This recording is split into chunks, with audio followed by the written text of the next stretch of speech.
Welcome to CMD news. నా పేరు దివ్య. నేటి వార్తా విశేషాలు. ప్రజలకు విద్యా వైద్యాన్ని వ్యాపార కేంద్రంగా మార్చి రాష్ట్ర ప్రభుత్వం ప్రజల జీవితాలతో చెలగాటమాడుతోందని బీసీ సంక్షేమ సంఘం దక్షిణాది రాష్ట్రాల ఇన్ఛార్జ్ షణ్ముగం శోభారాణి ఆగ్రహం వ్యక్తం చేశారు. అపోలో వద్దు ప్రభుత్వ హాస్పిటల్ ముద్దు అన్న నినాదంతో చేపట్టిన సంతకాల సేకరణ కార్యక్రమం 3వ రోజు దిగ్విజయంగా కొనసాగింది. ప్రజలు స్వచ్ఛందంగా వచ్చి తమ అభిప్రాయాలను వెల్లడించడంతో పాటు చిత్తూరు అపోలో ఆసుపత్రి ఎంఓయూ రద్దు చేసి రాష్ట్ర ప్రభుత్వ ఆసుపత్రిగా మార్చాలని డిమాండ్ చేస్తూ సంతకాలు చేశారు. అనంతరం ఐహెచ్ఆర్సీ నాయకురాలు శోభారాణి, బీసీ సంక్షేమ సంఘం దక్షిణాది రాష్ట్రాల ఇన్ఛార్జ్ షణ్ముగం మాట్లాడుతూ చిత్తూరు జిల్లాకు తలమానికంగా ఉన్న చిత్తూరు ప్రభుత్వ ఆసుపత్రిని అపోలోకు రాష్ట్ర ప్రభుత్వం కేటాయించడంతో పేద ప్రజలు మెరుగైన వైద్యాన్ని కోల్పోయారని, ఎలాంటి రోగాల బారిన పడినా రిఫర్ చేయడం తప్ప వైద్యం అందించడం లేదని ఆవేదన వ్యక్తం చేశారు. కేవలం చిత్తూరు ప్రభుత్వ ఆసుపత్రి అపోలోలో విద్యనభ్యసిస్తున్న విద్యార్థులకు ప్రయోగశాలగా మారింది తప్ప పేద ప్రజలకు ఏమాత్రం ఉపయోగపడలేదని తెలిపారు. ఇప్పటికైనా రాష్ట్ర ప్రభుత్వం కళ్లు తెరిచి ప్రజల కోరిక మేరకు ప్రభుత్వ ఆసుపత్రిగానే కొనసాగించాలని డిమాండ్ చేశారు. దశల వారీ ఆందోళన కార్యక్రమాలకు పూనుకుంటామని హెచ్చరించారు.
అపోలో ఆసుపత్రి పైన ప్రజా దండయాత్ర కార్యక్రమంలో భాగంగా గత 3 రోజులుగా కూడా ప్రజలను చైతన్యవంతులు చేసి ప్రజలను మద్దతు సమీకరించేటువంటి కార్యక్రమంలో భాగంగా 3 రోజులుగా చిత్తూరు నగరంలో సంతకాల సేకరణ కార్యక్రమాన్ని ప్రారంభించడం జరిగింది.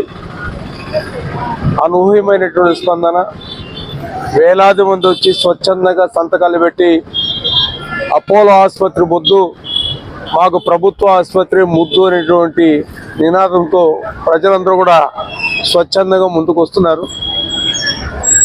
వాస్తవికంగా మీకు అందరికీ కూడా తెలుసు, 21వ తేదీన నా కుమార్తె యాక్సిడెంట్ గురి కావడం, 18 గంటలు తిరగక ముందుగానే అపోలో వైద్యుడు నిర్లక్ష్యం వల్ల నా బిడ్డ మరణించడం అనేది అందరికీ తెలుసు.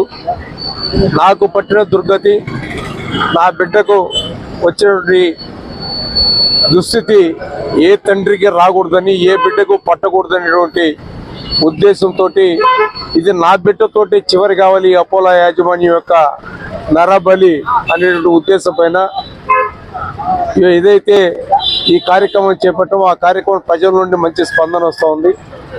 ఇదే విషయం పైన 2 టౌన్ పోలీస్ స్టేషన్లో కూడా అపోలో నిర్లక్ష్యం వహించిన అపోలో వైద్యుల పైన, యాజమాన్యం పైన చట్టపరంగా చర్యలు తీసుకోమని కూడా పోలీస్ ఫిర్యాదు చేయడం జరిగింది. పోలీస్ కంప్లైంట్ ఇచ్చి 3 రోజులైనా లీగల్ ఒపీనియన్ పేరుతో, కలెక్టర్ గారి అనుమతి పేరుతో కాలయాపన చేయడం అనేది దీన్ని తీవ్రంగా ఖండిస్తున్నాం. పోలీసులు కూడా చివరిగా నేను విజ్ఞప్తి చేస్తున్నా, చట్టం అనేది ఎవరికి చుట్టము కాదు. కంప్లైంట్ పైన 24 గంటల సేపట్లో ఎఫ్ఐఆర్ చేయాల్సిన బాధ్యత మీ పైన ఉంది. ఇప్పటికి కూడా మీరు స్పందించకపోతే తప్పకుండా నేను హైకోర్టును ఆశ్రయించాల్సి వస్తుంది, న్యాయ పోరాటం చేయాల్సి వస్తుంది. మీరు కూడా న్యాయంగా దోషులుగా నిలబడద్దని మాత్రమే పోలీస్ అధికారులు విజ్ఞప్తి చేస్తున్నాం. ఇదే విషయం పైన రాత్రి జిల్లా కలెక్టర్ గారిని కూడా కలిసి జరిగిన విషయాలు పోస్ట్ మార్టం రిపోర్ట్ కానీ జరిగిన సంఘటనల వాస్తవాలు మొత్తం కూడా కలెక్టర్ గారి దృష్టికి తీసుకెళ్లడం జరిగింది. జిల్లా కలెక్టర్ గారు కూడా ఇప్పటికే ఒక ఎంక్వైరీని అపాయింట్ చేశాం. మీరు ఇచ్చిన రిపోర్ట్ పైన కూడా తక్షణం చర్యలు తీసుకుంటామని కూడా ఆయన హామీ ఇవ్వడం కూడా జరిగింది. అయితే ఈ సంతకాల సేకరణ కార్యక్రమం చిత్తూరు నగరంలో అన్ని ప్రాంతాల్లో కూడా సంతకాల సేకరణ కార్యక్రమం జరుగుతుంది. దశవారీ కార్యక్రమంలో భాగంగానే ప్రజల మద్దతు సమీకరించుకొని ప్రజాయుద్ధం ప్రారంభిస్తాం. చివరికి అవసరం అనుకుంటే ఆమరణ నిరాహార దీక్షకు వెనుకాడని గతంలో కూడా చెప్పాం. దానికి కట్టుబడి ఉన్నాం. ప్రజలందరూ స్పందిస్తున్నారు. బాధితులందరూ వాళ్ళ బాధలు చెప్పుకుంటున్నారు. స్పందించనిది ఒకరు ఎవరంటే రాజకీయ పార్టీలే. పార్టీలు ఇప్పటి కూడా కళ్ళు తెరిచి న్యాయమైనటువంటి సమస్య పైన ప్రజల సమస్యల పైన మీరు స్పందించకపోతే ఖచ్చితంగా ప్రజలే మీకు తగిన గుణపాఠం చెప్తారు.